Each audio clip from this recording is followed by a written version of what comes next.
Tayo po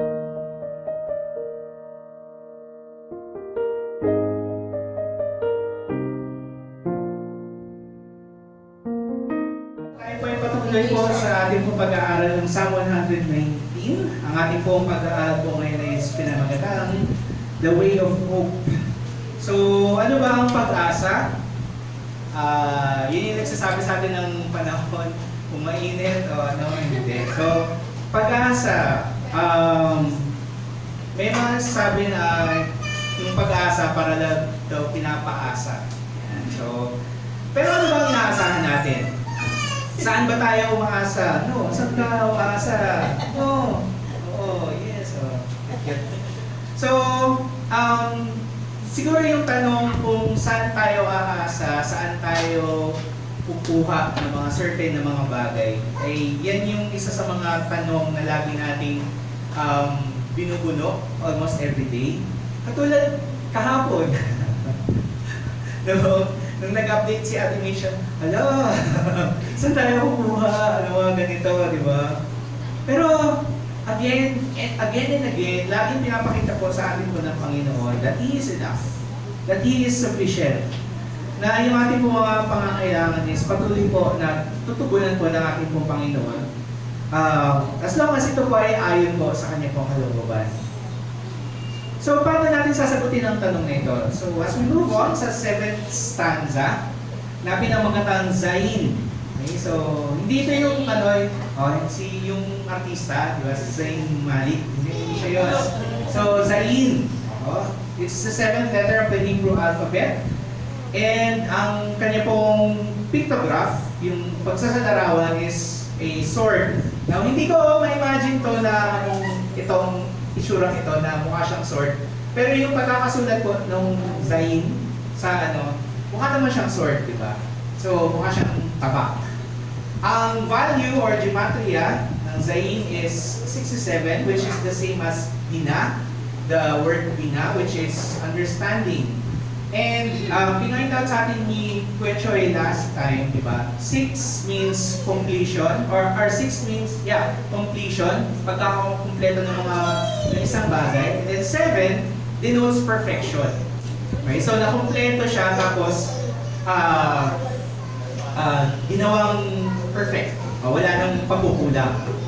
The letter Zain means weapon or sword. It is also used to represent the number 7.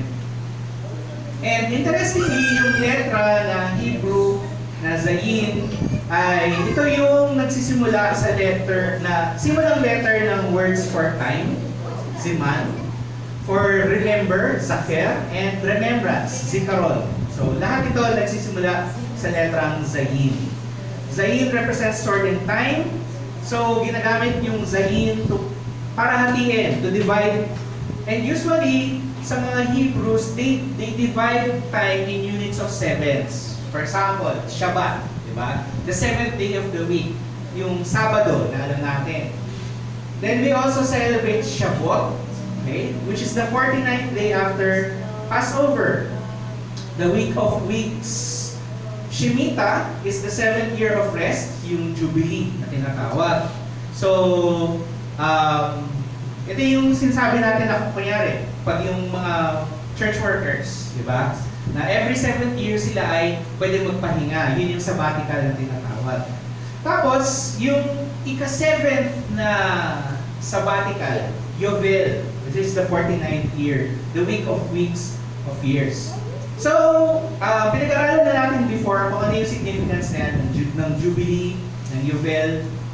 But, yun nga, just to show the letter Zain is used to cut up time. Now, kung naalala po ninyo from previously, di ba, yung ating pong letter is Vav. So, mukha siya, yung Zain is actually similar yung itsura niya to the letter Vav. Tapos ayon sa interpretation ng mga Hebrews, ay the letter Vav represents man. As such, Zain is interpreted as the crowned man. Minsan, kapag magbabasa ka ng yung talagang Hebrew na manuscript, meron kang makikita ng letters na meron ganito. Ang tawag ko ay crownlets. Yan.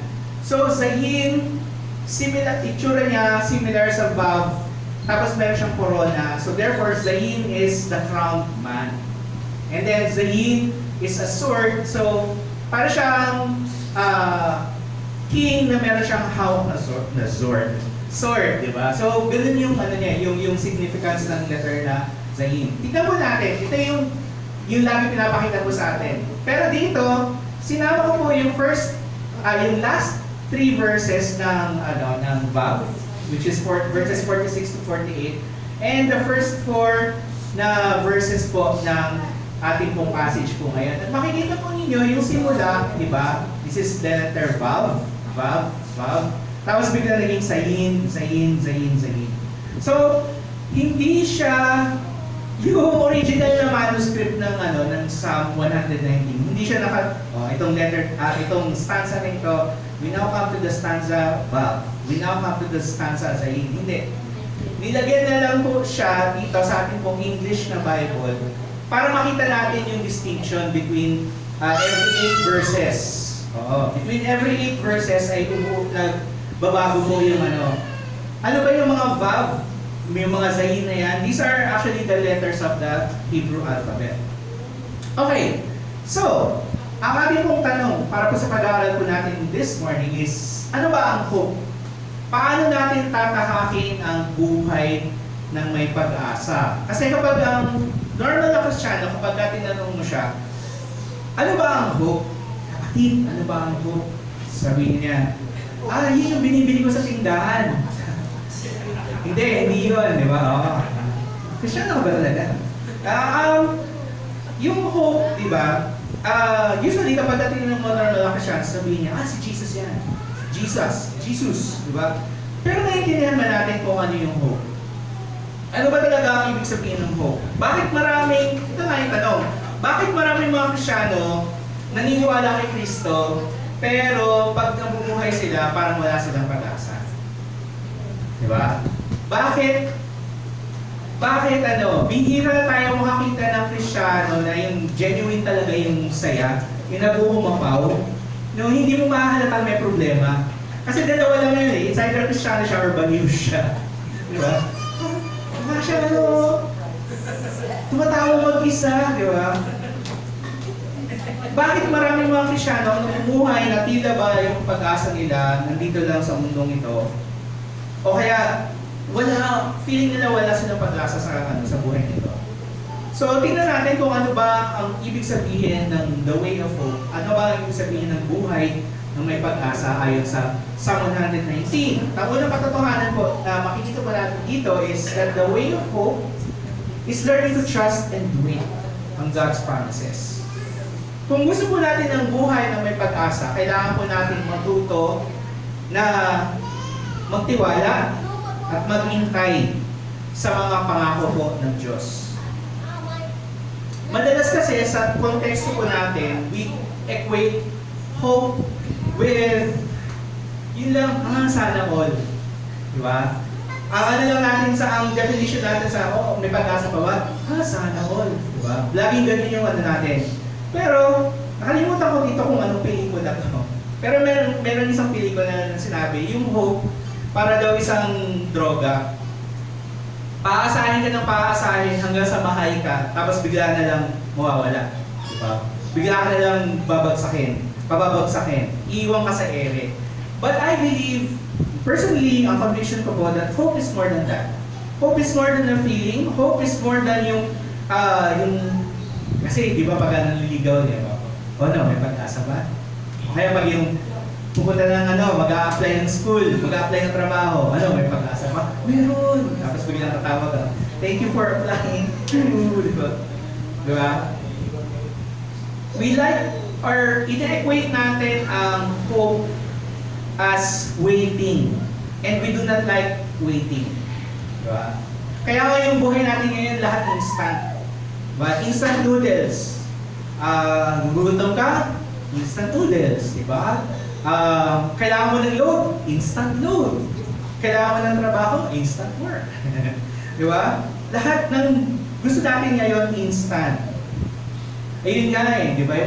Minsan yung mga bata, nawalan ng internet, di ba? Nagagalit na kasi hindi na minsan nga hindi nga bata eh.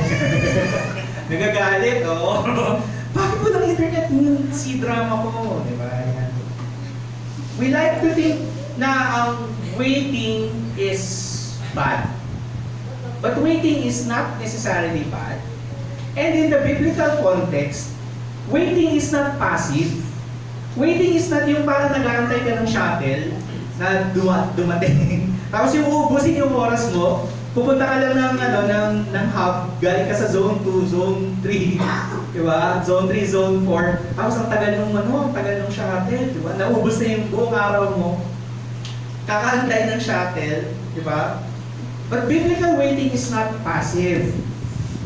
Ang Hebrew word na ginamit po dito sa remember your word to your servant in which you have made me hope. So one of the words na ginamit po dito for hope, or the word for hope is yakal. Ang ibig sabihin po nito is yung isang farmer. Ang isang farmer po, kapag nag-aantay siya, hindi ibig sabihin na wala siyang gagawin. Kasi iniisip natin, ayan, tinanim niya na, tapos mag-aantay na, hayahay na ang buhay. Hindi. Ang isang farmer, meron pa dito mga nagtatanim. Hindi na sama ng loob, diba? Mga nagtatanim ng halaman talaga na di ba? Pagka tinanim mo yan, anong gagawin mo para tumubo yan? Maalagaan. Siguraduhin mo na ito ay didiligan. Babantayan mo kung ito ay may peste, na tatabunan ba siya ng damo. Ganun po ang farming. Ganun po ang farming. And hindi yun yung nag-aantay lang na kasi inintay na, wala. Ganun lang ang imagine natin sa waiting eh. But waiting in biblical context, parang kang farmer na hindi ka nakatunganga, nag-aantay ka, nagpapatuloy ang buhay, tapos meron kang inaasahan darating. Na pagdating ng panahon, meron kang ani. Meron kang ani. Meron kang aanihin na bagay. Hindi mo alam kung gaano ka sagana, pero ang alam mo lang, meron kang something that you look forward to. And that is biblical hope. Hindi ito yung Lord, ikaw na bahala, tapos yun, magsa-cellphone ka na, di ba? Tingin ng reels. Di ba? Tapos, umaasa na lalago yung faith natin pagdating ng Kristo. Oh, Lord, galing kong Christian, di ba? Natuto ako sa TikTok. Ayan. Pinag-aralan natin before yung working out our salvation. Alam mo natin na tayo po ay niligtas na ng Panginoon, hindi na natin kailangan dagdagan yung pagliligtas po sa atin ng Panginoon. Kaya natin inaaral yung Bible is for us to be reminded, yun nga remember your word to your servant. Paano natin naalamin kung ano ang nais ng Panginoon kung hindi natin binabasa yung ating Bible? Diba? Paano natin malalaman yung mga pangako na binigay ng Panginoon to reassure us na hindi niya tayo iiwan, na hindi niya tayo pababayaan kailanman? Kailangan manalangin tayo, di ba? Bakit ba kailangan manalangin? Kasi usually nananalangin lang tayo pag meron na tayong gustong hilingin. Naalala lang natin ng Panginoon kapag meron tayong gusto. Lord, kailangan ko nito di ba?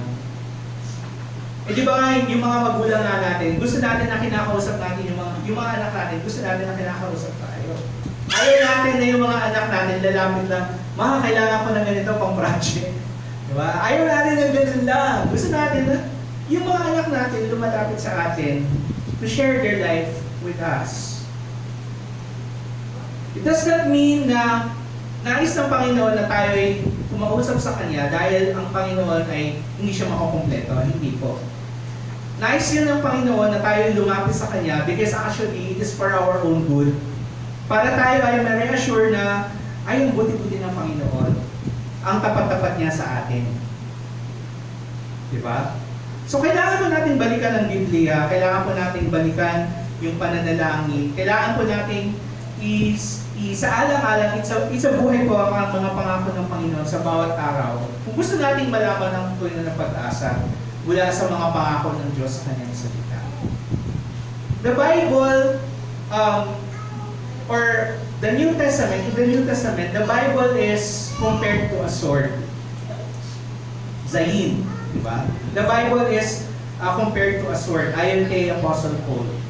And when you think of a sword, ang usually naisip natin ay pangpatayan. Pero meron pong isang example dito ng isang sword na ginawa para hindi pumatay. So kung kilala mo ninyo si Kenshin Himura, mula sa yung mga batang 90s dyan, mga nanonood na Samurai X. Oo. Pero ang tunay na pangalan po ng series po niya is Rurouni Kenshin. So si Kenshin Himura, isa po siyang assassin, kinatatakutan ng assassin, si Batusai, noong po Meiji Restoration. So i-google nyo na lang po yan. Pero si Batusai, kinatatakutan siya kasi sobrang efficient niya pumatay. Pero yung weight na yon ng lahat ng pinatay niya, dala-dala ni Batusai. Dahil doon, sumumpa siya na hindi na siya kailanman papatay. And he took on the name Kenshin Himura. Nagbago po siya ng kanyang buhay.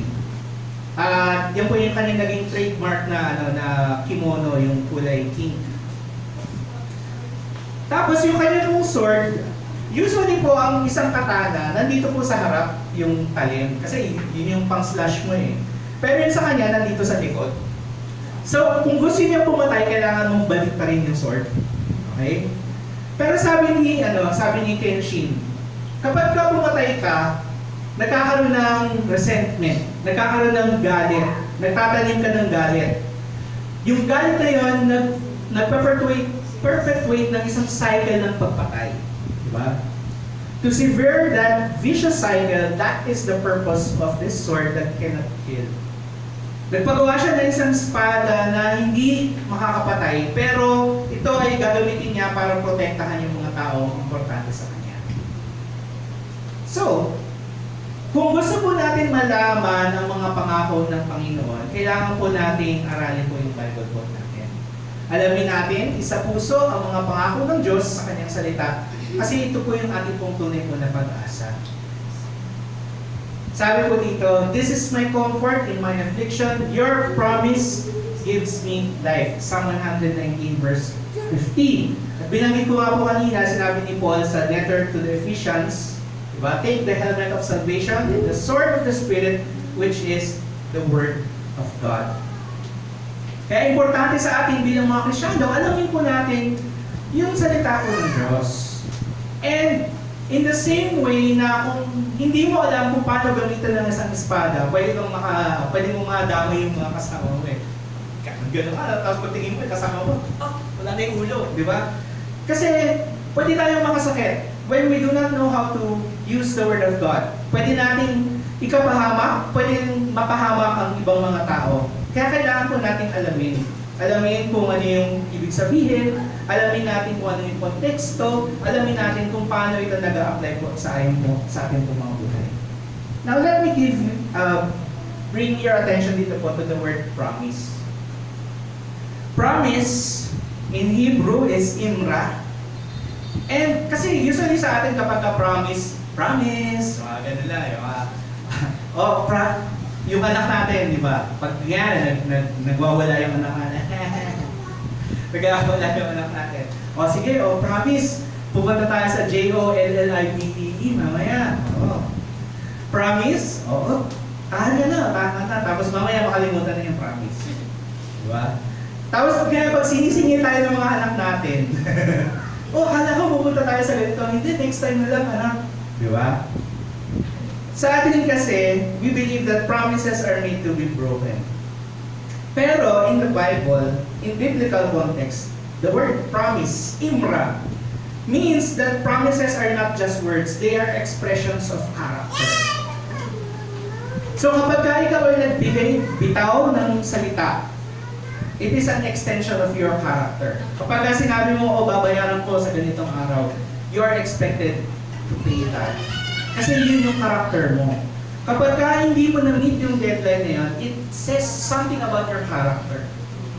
Kaya ang mga Hebrews, kung babalikan mo ninyo sa Genesis, hindi sila yung tingin natin parang nagbitaw lang siya ng salita. Pero actually yung pag nagbibitaw sila ng salita, malalim po yun. Hindi siya basta-basta. Because they treat promises, they treat yung mga agreements, covenants as extensions of character. So therefore, ang mga pangako po ng Panginoon dito po sa Bible, they are extensions of God's character. They show us that God is holy, He is faithful, He is just, He is good. So kapag sinabi ng Panginoon na, I will provide for you, di ba? Gagawin niya yun. He will provide. Pag sinabi ng Panginoon na tayo po ay may karamdaman at tayo ay pagagalingin niya, gagawin niya yun. But, even if He does not, does this mean na hindi na siya magiging matatag? Diba? Paano kung kunyari, ang kwento kong naalala ko po dito si C.S. Lewis. So si C.S. Lewis, siya po yung nagsulat po ng kwento ng The Chronicles of Narnia. Tapos sinabi niya na, nung siya po ay around 9 or 10 years old, sinabi niya, Panginoon, pagalingin niyo po yung nanay ko na may cancer. Terminally ill yung kanya pong nanay. Tapos, namatay yung nanay niya. So sinabi niya, ay hindi naman pala totoo itong Diyos ang to eh. Bakit pa ako naniniwala sa Kanya? So he became an atheist, tinatuwa niya ang Diyos, and all his life, dinedicate niya yung kanyang buhay para i-prove na hindi totoo ang Diyos. Pero in the end, at the age of 32, sabi niya, ay hindi, totoo pala. Kahit na hindi sinagot ng Panginoon yung aking panalangin na pagalingin yung aking nanay, it does not mean na hindi siya gumaling physically, but yung nanay niya is now in the presence of the Lord. At sa piling po ng Panginoon, there is no more sickness, there is no more pain. So even if He does not answer yung gusto po natin, it does mean na ang ating pong Panginoon will still remain. Sabi po sa Romans 8:28, and we know that for those who love God, all things work together for good, for those who are called according to His purpose. Para po sa lahat na nagmamahal sa Panginoon, lahat ng sumusunod po sa Kanya, ito po ang pag-asa po natin. Na even if we pray for healing and it does not happen, all things work together for good. That even if one time, dadating yung panahon na, Lord, tawag ito, kulang yung pambayad namin sa renta. Di ba? Does that mean that the Lord is not faithful? Di ba? He will still be faithful. Maring hindi niya tayo, hindi na dito yung plano niya, gusto niya tayong dalhin sa ibang lugar. Di ba? Alamin natin at isang puso, panghawakan natin yung mga pangako ng Diyos because these are extensions of His character. Hindi lang ito mga salita na nandito, kundi basahin natin, aralin natin at panghawakan natin. Ito po yung character mismo ng ating pong Panginoon na pwede nating pagkatiwalaan at pwede nating asahan. Pangalawa po, the way of hope is committing to live according to God's Word humbly and daily. Dito po, yung insolent, okay?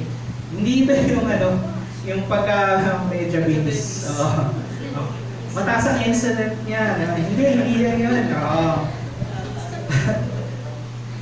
Ang word po dito, kung babasahin po ninyo in Hebrew is zaid, which means being arrogant, being proud.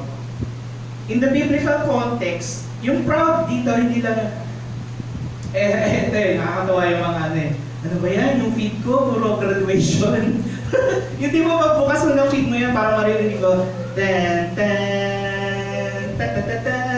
kasi yung puro, yung galing lahat ng mga tao na si-graduate ngayon. Tapos biglang this week, sabi ng isa, na-sunburn ako, makascroll ko. Kasi lahat ng tao nasa beach, di ba? Lahat nasa pool. Yung insolent dito, hindi siya simple na flex. Hindi dito yung pagiging, proud ako sa anak ko dahil naka-achieve siya. Hindi po yun yung ibig sabihin dito ng insolent. Insolent means being arrogant and standing up to God. At parang nagmamalaki ka sa harap ng Diyos. Kaya nga, importanteng malaman po natin na yun yung Pride Month. Oo. Literal na nagmamalaki ka sa Panginoon na, Lord, dalawa lang yung kaya mong gawin, pero ito, kaya namin gumawa ng maraming mas matalino kami sa iyo, di ba? Gusto mong ipakita sa Panginoon na we are not limited by what you say in your word, di ba?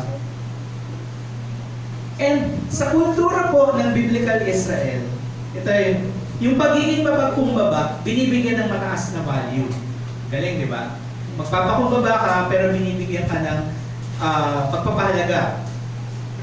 Dahil ang humility ay pagkilala sa authority ng Diyos at pakikisa sa buong community as you live in covenant or yung meron kayong pagkakasundo sa Diyos. Binavalue ng mga Hebrews yung pagiging mapagkumbaba kasi ibig sabihin na hindi ka nagmamalaki sa Diyos. Na hindi mo pinapakita sa buong community na kaya mong mabuhay on your own. And probably one of the reasons why ang taas po ng mga depression rates ngayon, di ba? Ang daming nagkakaroon ng depression, ang daming nagkakaroon ng mga mental health issues.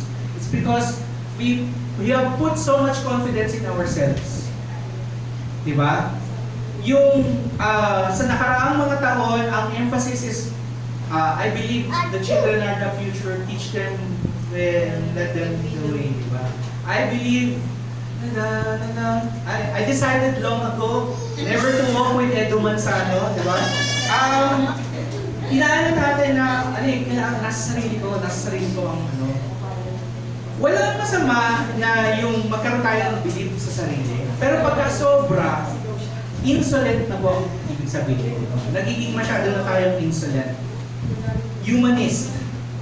We have put too much of a premium on believing in ourselves. And we distrust all forms of authority. Any form of authority na feeling natin gusto tayong kontrolin. The state, di ba? Kaya, meron kang di ba? Rage against the machine, di ba? Yung, kailangan labanan natin, ibagsak, di ba? Laging gano'n. Anarchy. Oo. So, kung gusto niya, kausapin niyo si Kuya Choy tungkol dyan, marami siyang alam tungkol dyan. Oo. Ibagsak ang state, ibagsak ang church, di ba? Ibagsak ang school. Hayo namin ang school, lahat. Kailangan laging bakasyon. May matututunan ka kaya kung lahat bakasyon. Di ba? Ayaw ko sa pamilya ko. Kasi yung pamilya ko, kinokontrol ako. Nililimit yung gusto ko maging butterfly. Pero ginagawa nila akong caterpillar. Wow, sigurado ka. O sige nga, buhayin mo yung sarili mo, tsaka sa labas. Diba? Parang ang tinuturo ko sa atin ng mundo, maniwala ka lang sa sarili mo, i-reject mo yung lahat. Nasa loob ang use the force. Di ba? Yung mga pangako ng Diyos, i-reject natin. Yung anumang expression, yun nga di ba? Promises are extension or expression of God's character. And we try to reject all of this. So dahil dyan, parang dahil sa depende mo sa sarili mo, dadating yung panahon, mapapagod ka talaga. Matidepress ka talaga. Diba? Mauubos ka. Nabalita niyo yung tita na pinapatabi niya yung kotse. Bago yung kotse ko diba? Tumabi ka bago yung kotse ko diba? Pero iniisip ko, pag kaya natutulog siya, masaya kaya siya? Masarap kaya yung ulam niya kahit na pritong galunggong, tsaka lato, tsaka kamatis. Kamatis na may bagoong. Yun, nakita ko. Pritong galunggong na merong kalbos ng kamote, diba? Ganun kaya kasi yung sarap yung pagkain ng ating yun, sabi, bago yung auto ko, tumabi ka. Diba? Ganun yung po natin ngayon, yung generation po natin ngayon, na sobrang bilib sa sarili. And yet, they are more frustrated, more depressed, more hopeless. Kasi kapag ang pinagkukuhaan po natin ng hope, nasa sarili lang natin, mauubos at mauubos po tayo. And gusto natin na kukuha natin yung lahat ng gusto natin, we have to do it our own way. Kapag hindi nangyari yun, wala na, nawawalan tayo ng pag-asa. Pero ang pag-asa kasi is, yung meron kang pinangahawakan kahit na hindi mo alam kung kailan siya darating. Diba? Kaya ngayon yung essence ng faith. Diba? To live in hope, sinabi dito, is to live humbly according to God's word. Yung mga proud at arrogant, inaalipos na nila ako. And nandito na po tayo actually sa panahon na laging china-challenge po ang ating pong faith. You don't have to go very far. Punta po kayo sa TikTok, punta po kayo sa FB Reels. Makakita kayo ng mga tao na totoo ba yung God niyo? Diba? At sabi dito sa science, magsasite ng napakaraming mga readings, hindi totoo yung God niyo. Ano ba? Magpapadala na lang tayo sa kanila. Diba? Ito yung mga tao na sabi na flat ang mundo. Diba?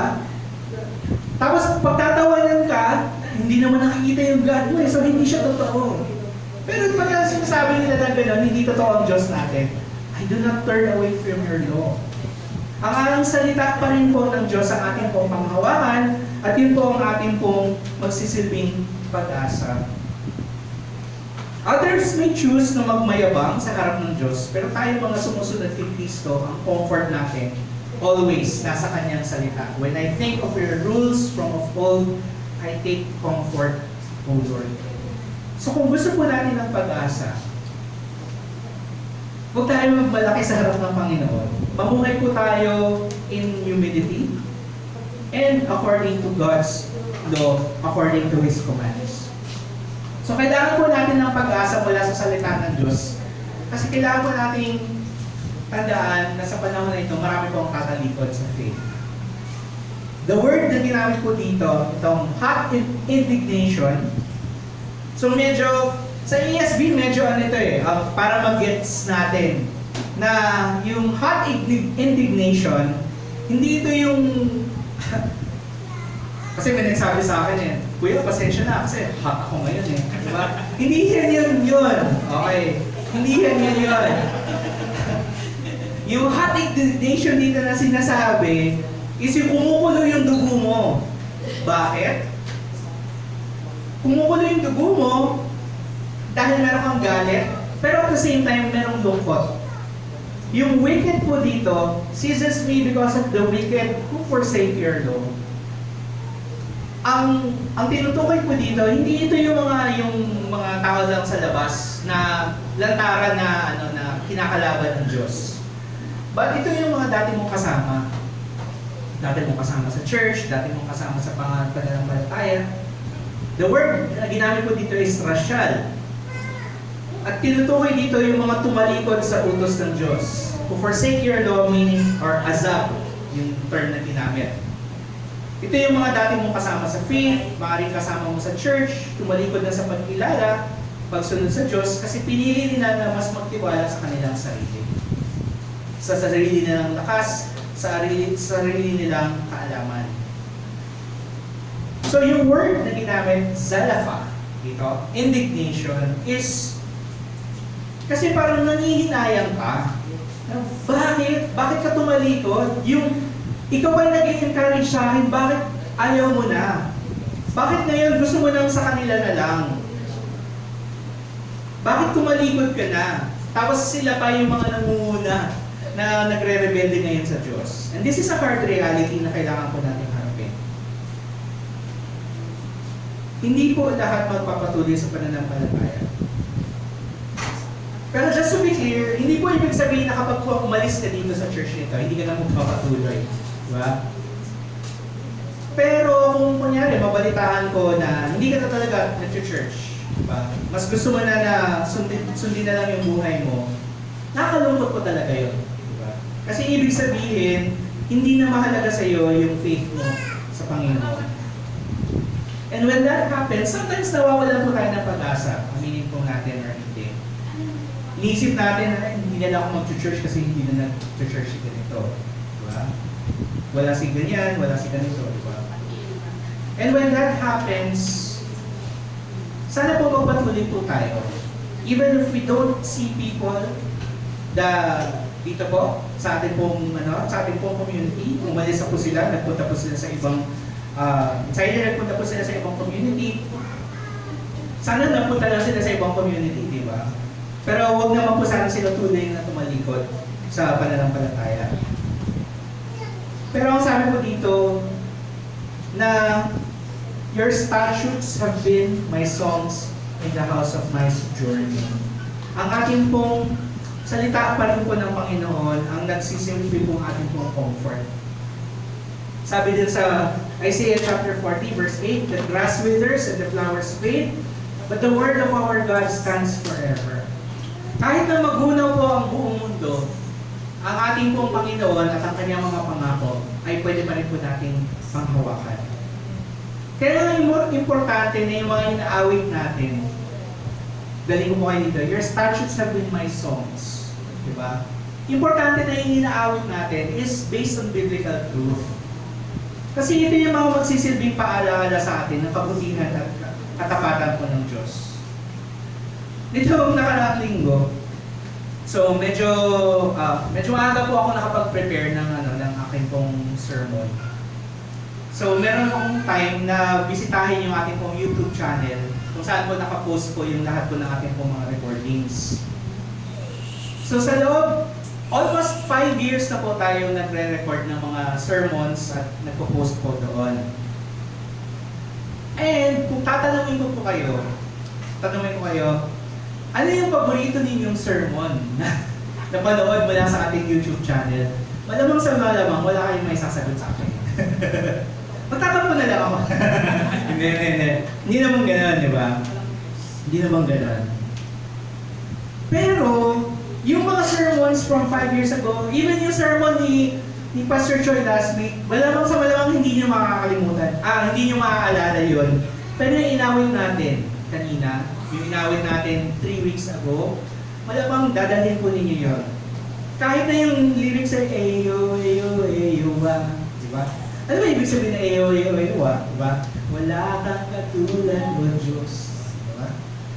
Yung kaya importante na yung inaawit po natin, meron pong biblical truth. It tells about God's character. Kasi kailangan nating mapaalalahanan from time to time. And,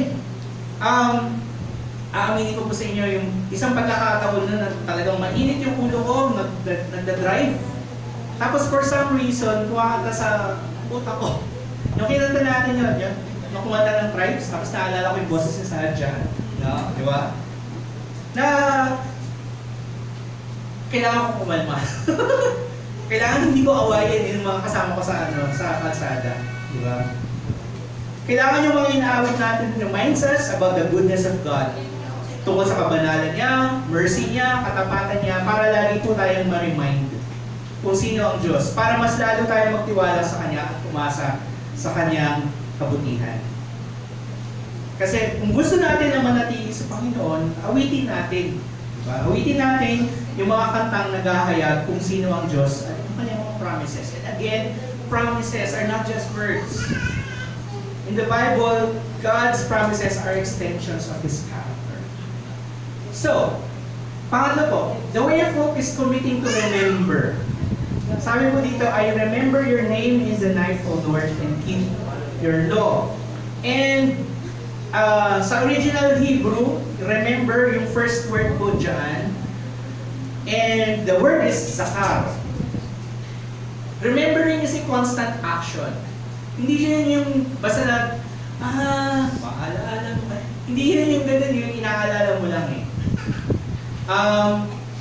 Naalala ko yan, pag naalala ko. Naalala ko kasi, di ba, kakamatay lang ni Ate Guy. Di ba? At yung mga fandom niya, nagpunta nasa Heritage, di ba? Tama ba? Nasa Taguig. Bumisita sa kanila, dala-dala nila yung mga larawan nakasama nila si Ate Guy. Di ba? And they are there to remember, to commemorate the life na naging isang superstar. Di ba? Nandun sila to remember Tapos nakita namin yung si Ate Gay, di ba? Kumakanta siya. Tapos na-realize ko na, nga no, kung wala si Ate Gay, walang Ate Gay. Di ba? And itong si Ate Gay ay kinumit niya yung kanyang buhay impersonating Ate Gay. Kaya nga alam natin yung, walang himala! Di ba? Alam natin yung ganun na hindi yan totoo! My brother is not a pig! Laging ganun yung pananalita. Kasi it's part of remembering. For the ancient Israelites, and mababasa natin yan sa Leviticus, sa Numbers, di ba? Kailangan yung pananamit. Yung sa pagkain nila, hindi sila kumakain ng ganito, hindi sila kumakain ng ganyan. Because it was all part of remembering. It is sa kanilang kultura, kailangan nilang palaging tandaan na ito ang Diyos. At ito ang kanyang pamamalakad sa atin. Which is why traditions are important, actually. Noong Wednesday, na-miss po namin kayo. Na-miss namin kayong lahat. Salamat sa Mon family na nag-celebrate po ng Passover dito po sa church. Pero bakit pa tayo may Passover? Bakit yung ibang mga denomination ang gawa nila ay 7 palabras? Diba? Or the 7 last words. Bakit ganun? Bakit nag-start po tayo last year na we commemorate Pentecost, which is 40 days after Easter. Baptist tayo. Bakit tayo nag-celebrate ng Pentecost? Bakit meron tayong sambang gabi kapag Pasko? Dahil ba nakikisabay lang tayo dun sa okasyon? Dahil lang ba dun sa holiday? Hindi po.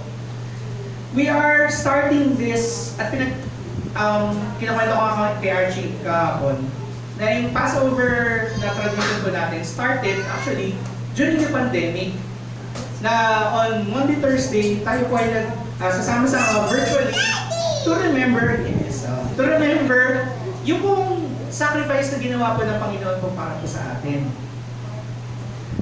Kaya natin siya ginagawa. Kaya nga ang title ng ating pong Passover is In Remembrance of Me. Kasi gusto natin alalahanin. I remember. Diba? Zahar. The act of remembering is not just dito po sa mental, but in the way you conduct yourself in life. Sinisimulan po natin, sinisikap natin na ipagpatuloy ang mga traditions na ito para ipaalala sa atin yung significance ng season. Tsaka bakit tayo nagtitipon bilang isang church. Pinag-uusapan nga po namin ni Kat nitong recently yung mga tradisyon ng ating pong kultura, gaya ng sinakulo, diba? Yung mga pabasa. Nung isang araw po, dumapo kami dito sa may kawit, tapos may pabasa pa. Natutuwa po ako na meron pang pabasa. Kahit na yung iba dyan, medyo nakikreepy daw. Ang creepy kasi yung bakit daw gano'n, di ba? Pero hindi siya actually meant na takutin tayo, di ba? But, yung salubong, di ba? Kinoconduct tuwing Easter morning. Maganda, actually, ang purpose po ng lahat ng tradition na ito is actually to help us remember. Bakit ba meron ganitong season? Bakit kailangan tumigil tayo on a Holy Week? Na pwede naman tayo magtrabaho at pwede naman tayo kumita ng mga ating mga salapi, di ba? Holy Week is here not just para bigyan po tayo ng bakasyon, di ba? Para paggastusin yung lahat ng inipon natin for the whole year. Hindi po. But this challenges us to remember. To remember na at one point in history, ang Diyos, nagkatawang tao, at kinuha niya yung mga kasalanan natin. Yung kasalanan na kung hindi yun nabayaran yung penalty ng kasalanan yun, we are condemned to a judgment of death. Eternal death. Eternal separation mula sa presensya ng Panginoon. Nakakalungkot lang po kasi na itong mga traditions na ito, magpaparticipate ako kasi para mabawasan yung kasalanan ko. Diba? Nawala na kasi yung original na meaning. So observing church tradition especially if it is meant to help us remember biblical truth, should be part of our commitment to the church community. If we do not participate in community, most likely we will forget tradition. And tradition, kapag ginagawa na lang natin for the sake of tradition, when they lose their meaning, we have failed to remember. If we want this church to continue serving Christ, we must continue to remember. Dadating po ang panahon na mawawala po ako. So hindi ko naman sinasabi na aalis na ako or ano. Pero kung dumating po yung panahon na mawala po ako, panalangin ko po na ang church po nito will never forget. Hindi yung achievements ko, but this church will never forget yung ating pong true purpose, and that is Christ. Hindi lang tayo nag-gather dahil for the sake of gathering, dahil namimiss natin ang isa't isa, kundi nag-gather tayo to remember Christ. Kasi tandaan mo natin yung pagpapala ng Diyos nakalaan para sa mga umaasa sa Kanya. And hindi ito bola, hindi rin sa budol. There is indeed blessing in following Christ. That blessing may not be in the form of financial wealth. Hindi yun yung bigla nang gigising ka na lang sa pagising mo, meron ka ng 10 million sa iyong sa iyong account. Hindi po mangyayari yun. Hindi mangyayari yun. Pero malay natin, di ba? Hindi ito yung, Lord, I pray this in Jesus' name. Tapos bukas, malago na yung negosyo mo, di ba? Hindi ko siya gano'n. But there's a blessing. May pagpapala. Sometimes that blessing comes in the form of material provision. Like, ayun nga. Hindi ko ma-imagine na bubungan sa akin ng umaga na, ay galing, meron pa tayong pambayad sa meron tayong pambayad sa ating rent this month. Sometimes it comes in the form of healing. Diba? Healing is a blessing. Sometimes in the form of answered prayers. Pero makakaasa tayo ng pagsunod sa Panginoon at sa Kanyang salita. Meron pong nakalaang pagpapala. At sasabihin ko po ito sa inyo, bawat isa sa inyo sa umaga pong ito. One of the blessings of obedience comes in the form of church community. Pagpapala po kayong lahat sa amin. Kasi sa totoo lang, mahirap po ang pagsunod sa salita ng Diyos. Mahirap, kung sinasabi na, mahirap mag-prepare ng sermon, mas mahirap po sumunod sa Diyos. Mas mahirap na everyday you have to commit to follow Christ. Mahirap na pagising mo sa umaga, tapos yung anak mo nasunog yung yung nilulutong dahil hindi niya binantayan. Mahirap magtimpe. Mahirap na hindi mo siya mabigyan ng podcast dahil dahil kailangan mong ipakita mo sa kanila ang pagmamahal ng Panginoon. Kaya po blessing na nandito po kayo. Blessing ng Diyos na meron po tayong church. Blessing ng Diyos that we have this community na nagpapaalala sa atin sa mga pangako ng Diyos at nag-encourage sa bawat isa na magpatuloy po sa faith. Dahil po bakasyon, meron po kaming konting blessing po na sige po Kuya Lance. So napanood po namin ito. Ayan. So mga nakanood. So mga nakanood na When Life Gives You Tangerines. Nahango mula sa sulat ni Jose Rizal, No Limit Tangerines. Ayan.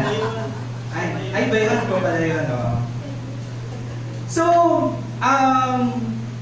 basta panoorin nyo, maganda po siya.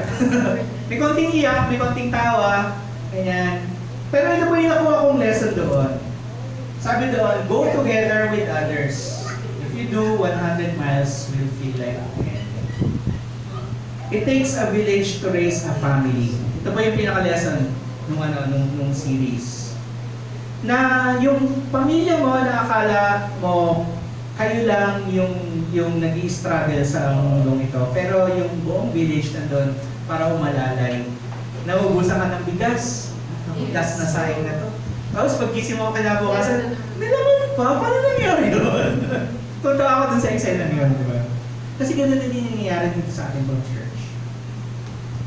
It takes the whole church to nurture a family, an individual to a closer relationship with Christ. Kailangan po natin ng bawat isa para paalalahanan na ang ating pong Diyos ay tapat, ang ating pong Diyos ay nananatiling tapat sa kanyang mga pangako. Na yung akala mo, yung mahabang biyahe papunta sa Panginoon, magiging mas magaang. Parang it feels like 10 miles lang. Nandito na tayo. Ay, galing kasama na natin si Kristo. Diba? So, ang reminder ko para po sa atin, huwag po tayong makalimot.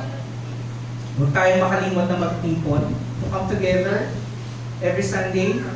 Huwag tayong makalimot to observe yung ating pong ordinances and traditions.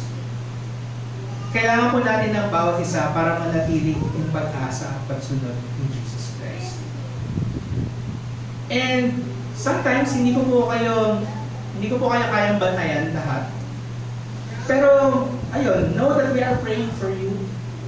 And we also take comfort in the fact na alam po namin na pinag-pray na din po kami.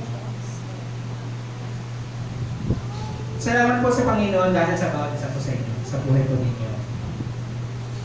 And during the past few days, ayun nga one of the things that I have been reflecting on is yun nga, yung kabutihan po ng Panginoon in keeping us together, in reminding us that we don't have to journey alone. We don't have to journey alone. Ito pong Zayin, again, the crowned version of the letter Vav, diba? Vav represents man. Zayin represents Jesus Christ, the crowned man. Ang tunay po natin na pag-asa is Jesus Christ, more than anything else. Kaya, blessing po para po sa atin to know, Psalm 119, verses 49 to 56, starts with the letter Zayin, because it reminds us that Jesus is our true hope in this life and beyond. So as we reflect sa ating pong mga katotohanan ngayon, alin sa mga promises ng Diyos ang pinangahawakan mo at napatunayan mo na sa iyong buhay? And then, inaalam ba natin yung kalooban ng Diyos bilang pagsunod sa Kanya sa bawat araw? Ano yung mga bagay na nais niya na gawin mo para mas makilala mo siya? And then, paano pa natin mas matatandaan ang mga salita ni Kristo bilang isang church? Tandaan po natin that the way of hope is not easy, but you do not have to go alone. Binigay ng Panginoon ang kanyang pong word, ang kanyang blessing sa church, and to help us remember His promises. More importantly, binigay po ng Panginoon ang kanyang pong sarili para po sa atin, His Holy Spirit. Yung presensya niya po sa ating po mga buhay. At yung po ang magbibigay po sa atin ng pag-asa as we actively wait for the fulfillment of His word. So habang naghihintay po tayo ng katuparan ng mga pangako ng Diyos, patuloy lang po tayo. Sa bawat umaga, sa bawat araw, basahin natin ang salita niya, magmuni-muni po tayo, and then i-commit na isabuhay po natin ito. And when we fail, again, we ask for forgiveness and continue the next day. Manalangin po tayo sa Kanya, alagaan po natin yung ating po mga pamilya na pinagkatiwala niya sa atin. Gawin natin ang lahat para mag-aral at maghanap buhay in an excellent manner. And then gawin po natin ang lahat para magtipon bilang isang church. Sa lahat ng ito, namnamin natin ang pag-asang nagmumula kay Kristo at sa Kanyang salita. This is the way of hope and this is the way of the word.